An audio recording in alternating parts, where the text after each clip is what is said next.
Folk American Roots Hall of Fame in Boston. Noel Paul Stookey has been altering both musical and ethical landscapes of this country and the world for decades as Paul of the legendary Peter, Paul and Mary, and as an independent musician who passionately believes in bringing in the spiritual into the daily practice of life. It is truly my pleasure to introduce our first keynote presentation of this year's conference, Alchemy Through the Years. Please welcome Deana and Noel. Yeah.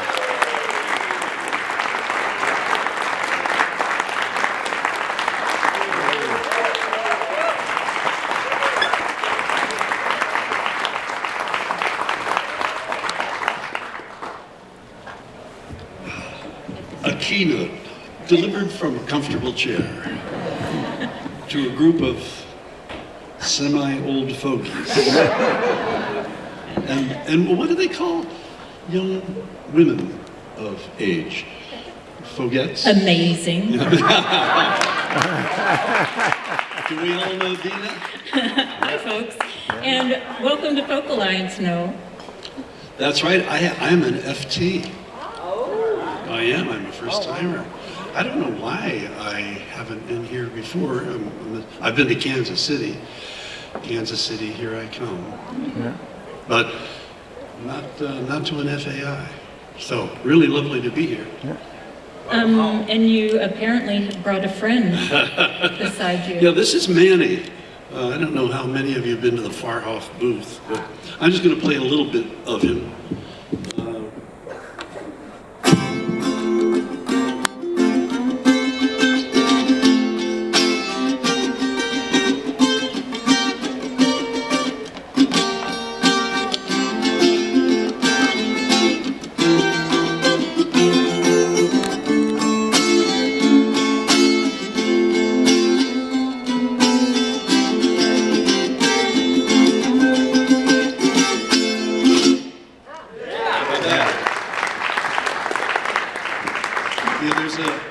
There's a luthier in upstate New York by the name of David LaPlante who has done work for both Peter's guitar and my guitars. They, you know, as many of you know, when you're on the road, your instruments can take a beating, and ours certainly have over the years.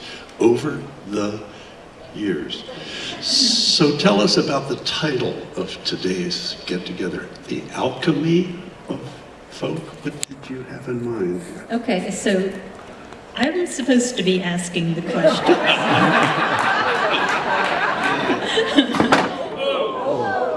It's a good thing it's built ruggedly. Yeah. Now, Noel, you're going to be offering folks the chance to get up close and personal with this, right? With your instrument? Oh, yes, yeah. Oh, sorry, I thought you told me. Yeah, at the Farhoff booth, which is somewhere out there, there's a video playing. And I will be glad to meet with anybody who understands the wisdom of starting off their life with a 4-string instrument like a ukulele, which is the way I began. The interesting thing about this is that we've always loved the sound of a 12-string, and this is double-strung, and the bottom 2 strings are tuned in octaves, so it's almost like having 8 strings on an instrument. That's part of the warmth and the fun of playing it. And gee whiz, people who can finger pick it are just amazed at how easy it is to play. And the reason I can talk about it is because it's not for sale. I mean, perhaps someday it'll be manufactured, but right now it's just the one of a kind. But I'd be glad to share it with you, anybody who wants to come out to the booth at 3 o'clock or so.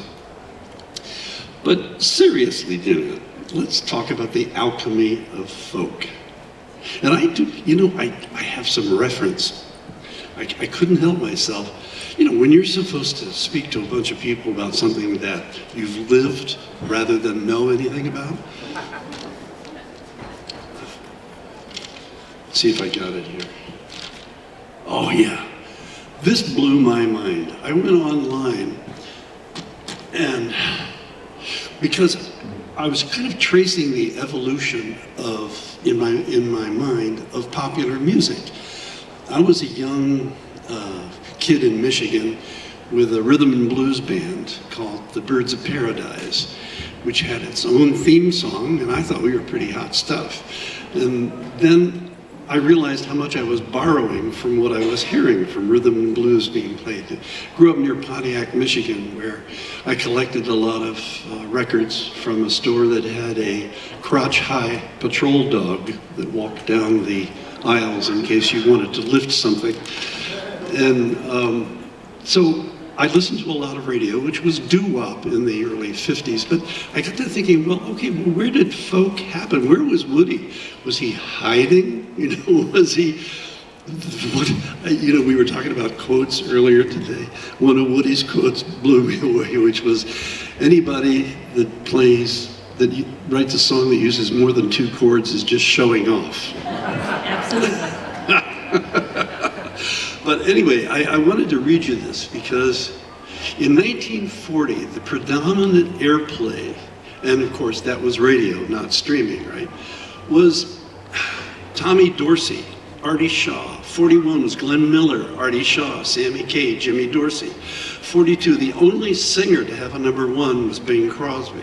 43, the song spinners were coming in on a wing and a prayer, because now we're talking about how the Second World War impacted some of the lyric writing and some of the music. That's actually, to my mind, kind of the beginning of the arrival of folk music, or music of common and contemporary concern in the popular music scene. Then 1944, 10 of the top 14 #1s were vocals, 5 of them by Crosby. 1945, the bands resurged slightly. 1946, ditto. And in 1947, and this is going to blow your minds, Woody Guthrie's "This Land Is Your Land" goes to #8 in the country. Isn't that something? I think that's beautiful. Let's see, Woody, "This Land Is Your Land." Yeah, that was a 100 songs video. I mean, it was 1951. Then the Weavers have the hit song with "So Long It's Been Good to Know You." And then comes the mid-50s and a little bit of, competition from Elvis. And certainly doo-wop was still alive. But then the seeds of contemporary folk music began to arrive. And the need and the thirst for a commonality of concern.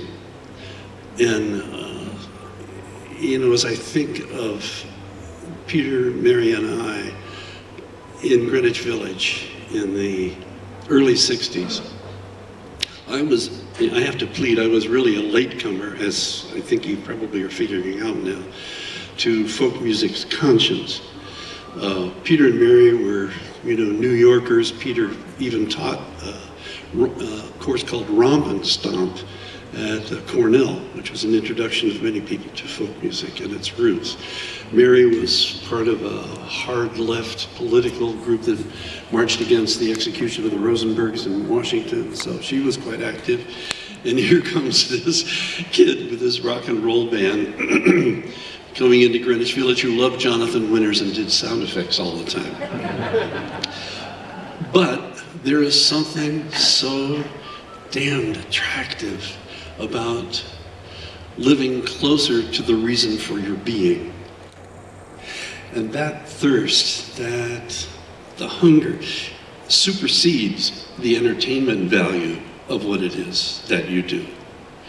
And I find myself now at really a ripe old age. Even if I had dyslexia, I'd still be 68, which is quite old, Yeah. I'll wait for that to sink in. But at that age, you look back at a history of where pop music has gone and lament, to a certain extent, the loss of the acoustic approach to music, that's the loss of availability. You have to come to a place like Kansas City and hang out with 5,000 of your closest friends in order to hear that music again. But if we're talking about alchemy, we're talking about the mixing together of genres, folk music's impact has not gone away. What was it? This quote drives my partner, Peter Yarrow, crazy.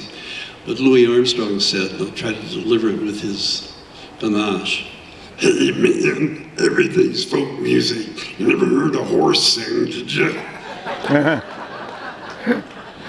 I think maybe 15, 20 years ago, Peter thought that was a little too generalized, because he loved the specificity and the care and the urgency of people like Pete and the Weavers and Josh White and Woody in retrospect.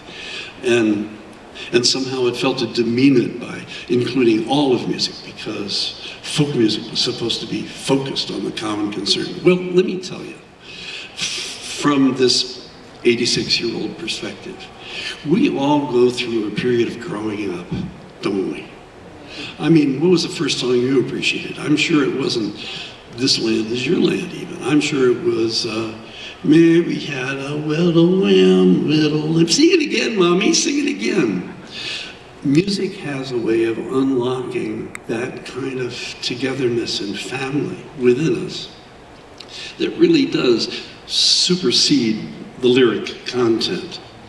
But addressing the lyric content, which is really what I think establishes folk music as a distinctly different kind of animal in this zoo of musical opportunity.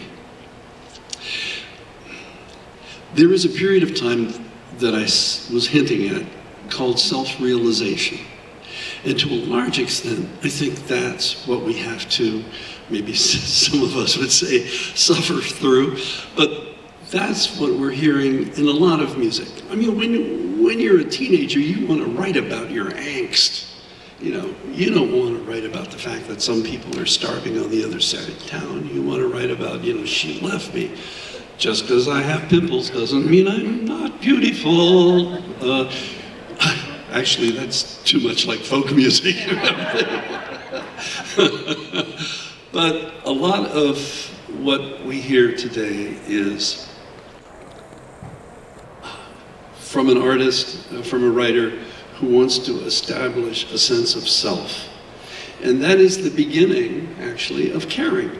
You have to kind of know who you are in order to move into an area where you can care for others. And so it is with a really broad embrace at my age now that I listen to rap with different ears. I'm still learning about it, but the urgency with which it first arrived, say 20 years ago, 25 years ago,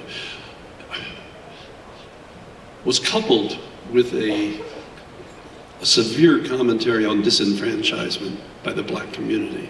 So naturally, there was a little bit of anger and a little bit of angst going on. But over the years, you listen to Saul Paul now, you listen to Common,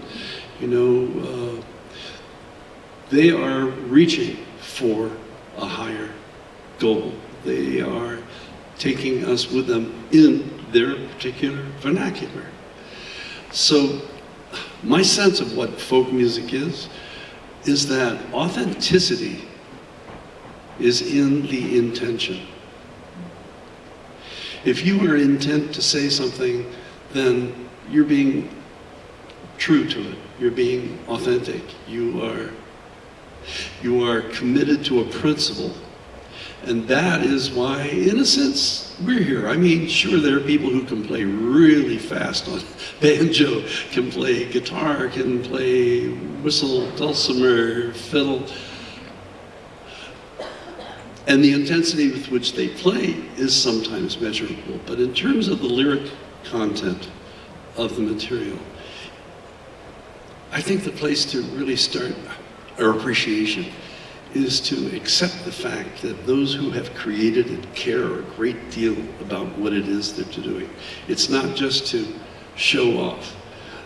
That stopped when you were 14 at your mom's bridge parties, or wherever you first got your chance, or the teenage talent show. And it's now an opportunity to share with the community some real concerns about the world in which we live. Okay. Okay, so you answered my first question without me asking. What was the first question? Yeah, you answered my first question without me having to actually ask it, so that was pretty good. Nicely done. And I will mention, from my perspective, in regard to the alchemy of folk, I've been coming to Folk Alliance conferences for 20-some years. Just taking the awards event as an example, the diversity, the inclusiveness, the change that has happened during that time is incredible, and it was needed, and I absolutely celebrate this organization and its leadership for broadening the horizons and being a welcoming place for all communities to gather. Yeah.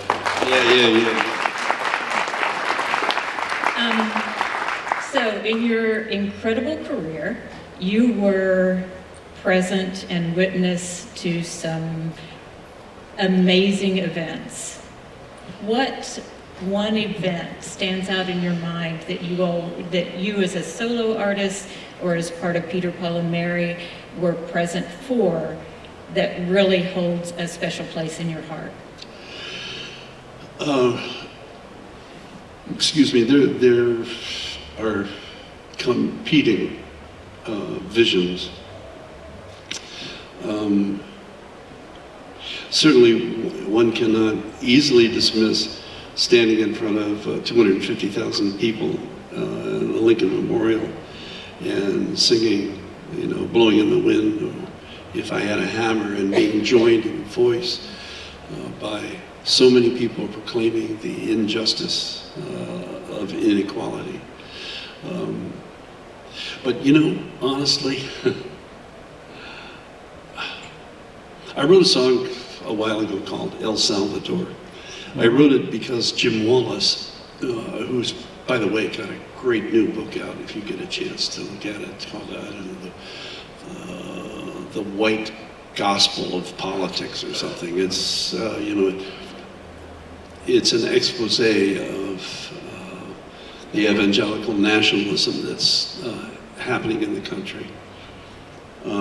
But they devoted an entire article of Sojourners magazine to the crisis in El Salvador and also Nicaragua. But I was so moved by his words that I almost literally borrowed them to write a song in El Salvador. This is by way of answering moving moments.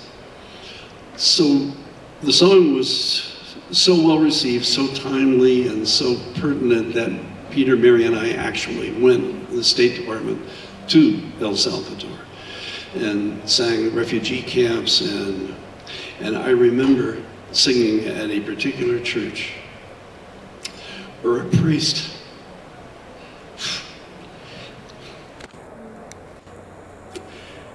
thanked me for being there.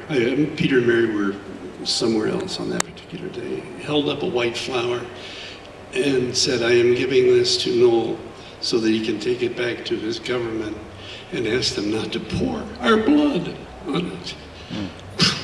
I mean, Yeah. So, when music crosses over into real life, it's hard to talk, it's hard to sing sometimes, but that truly was one of the most moving moments in the connection with a kid in Michigan with a rhythm and blues band called the Birds of Paradise, which had its own theme song, and I thought we were pretty hot stuff.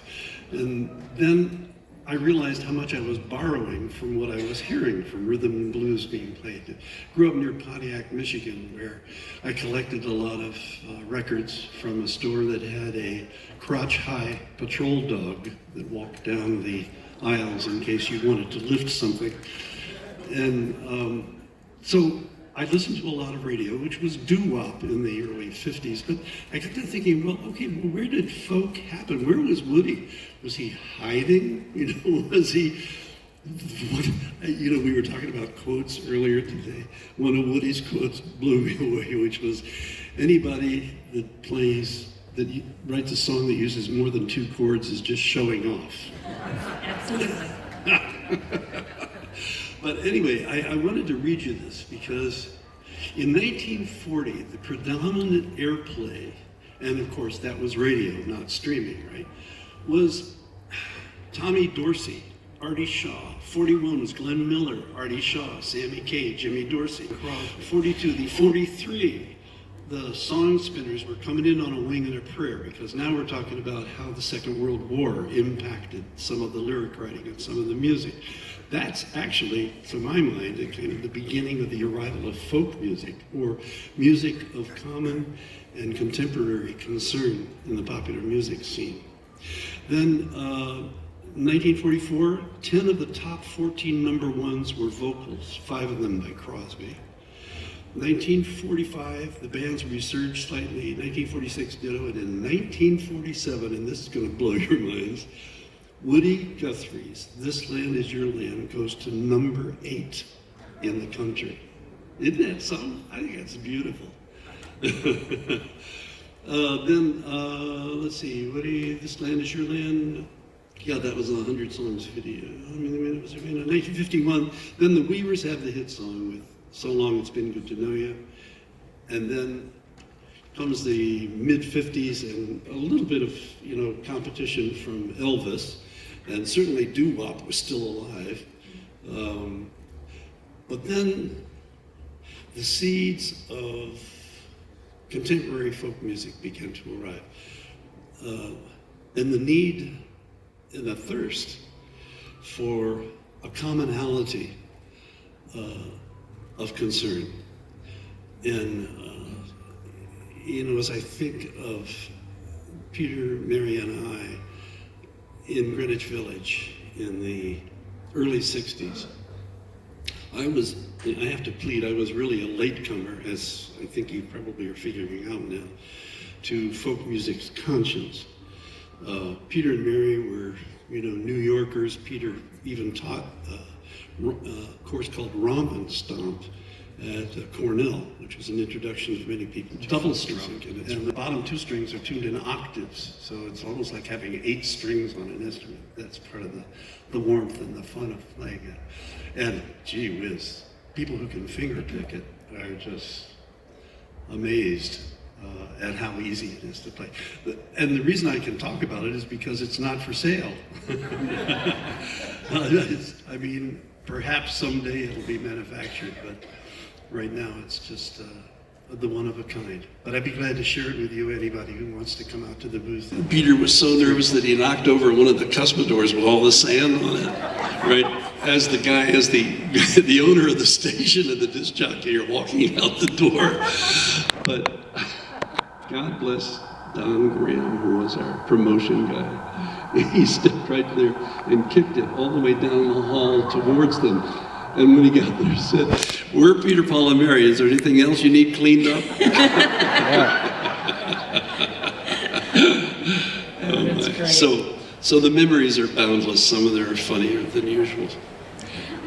So you, as part of Peter, Paul, and Mary, the group has influenced and inspired millions of people. I mean, you and so many other artists have created what has become a universal playlist in all of our minds. But your work continues through your organization, Music to Life.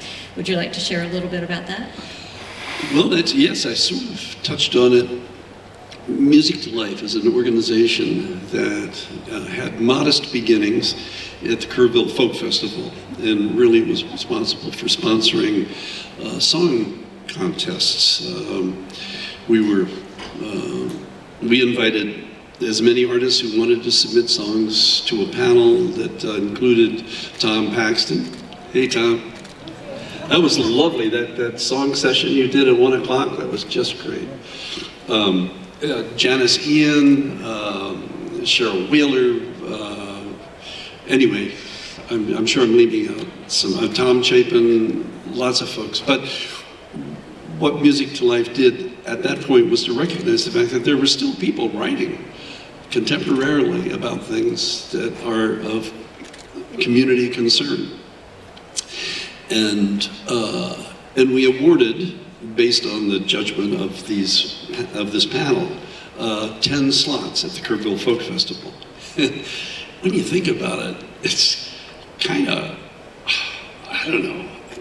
callous almost, because as any performer knows, you'd like to be able to build a little bit of a platform as you're singing to somebody, but this was da da da da da da da da da da, and now number one.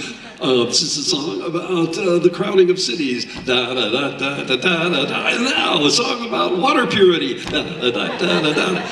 But it had a certain power to it. There was an audience at Kerrville that understood that this was the beginning of a new remnant of cloth being woven into our conversation. And though it was humble here in Kerrville, it was nonetheless important. Well, Music to Life over a period of time, I think we had, my daughter Liz is here. Was it 4 albums we did? 4 or 5 albums over a period of maybe 10 years, featuring these artists. And Liz was struck by, and I didn't hear these conversations the way she heard them. Perhaps the younger generation can listen better than we can at an older age, but she said, Dad, I'm meeting these artists who want to take the music into the community, not for a rubber chicken benefit dinner.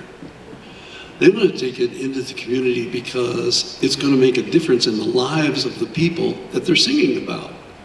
In some instances, it's actual songwriting, where in a case of a prison ministry, it's not really a ministry, but a prison calling, songs are created of whole cloth, just like Tom did earlier in his songwriting class, where people volunteer those things that are most important to them. And by, it's like a huge psychological lift to be able to talk about those things that matter to you, particularly in some of these less socially acceptable circumstances. Well, to cut to the chase, Music to Life now has impressed enough people to mentor these artists in how to seek support from their own communities.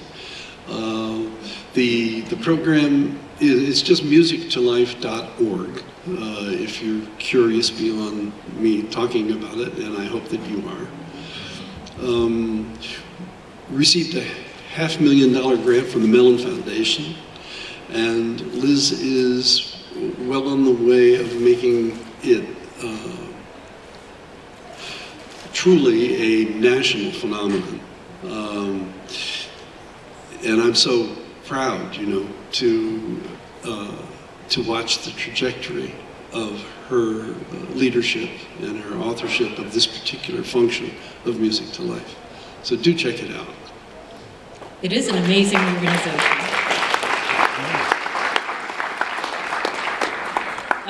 And I fortunately get to serve on the board of Music to Life, so I love doing that. It's a beautiful mission, it's a beautiful vision.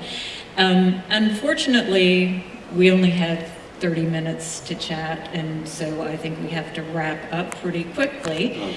But for those of you who are here, we can continue the conversation tomorrow at noon because Noel is on my Farhoff panel. So you can come and join us and some other guests there. We look forward to that. And since you mentioned Woody and This Land, tomorrow is This Land's anniversary. So, in case you all want to sing. And I said, I asked her, how does she know that? She says, Woody dated everything. They can even tell from the type of paper, the number of punch holes, and the color of the ink, where he was and when he wrote it. Isn't that something? Yep, he was pretty amazing. Now, you are at a folk gathering. We're here as community. It just seems like we should have some kind of a closing song. Yeah. Yeah, I was thinking. I mean, I feel like you should lead it instead of me. I just say. No, I had a thought about that, Deana. I would like us to do a song that we've never done before. I'm going to give you a tone, and you're going to sing that tone. And then some of you are going to get braver than others, and you're going to add a harmony to that. What gave you the right to do that? It's because you're a folkie. That's what happens. So that's going to be our concluding tune. We'll see where it goes. I got no idea. But here's the tone.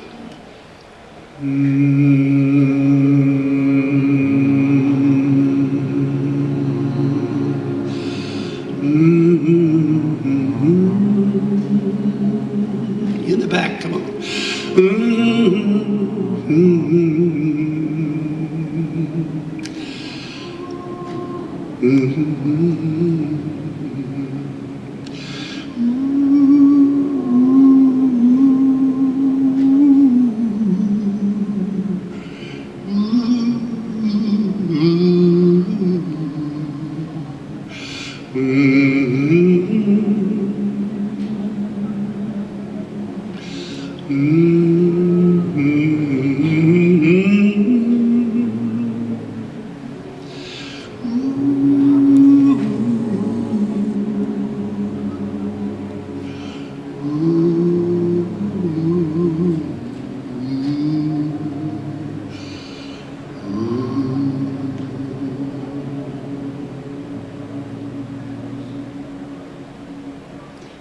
Thank you. Go in peace. Yeah.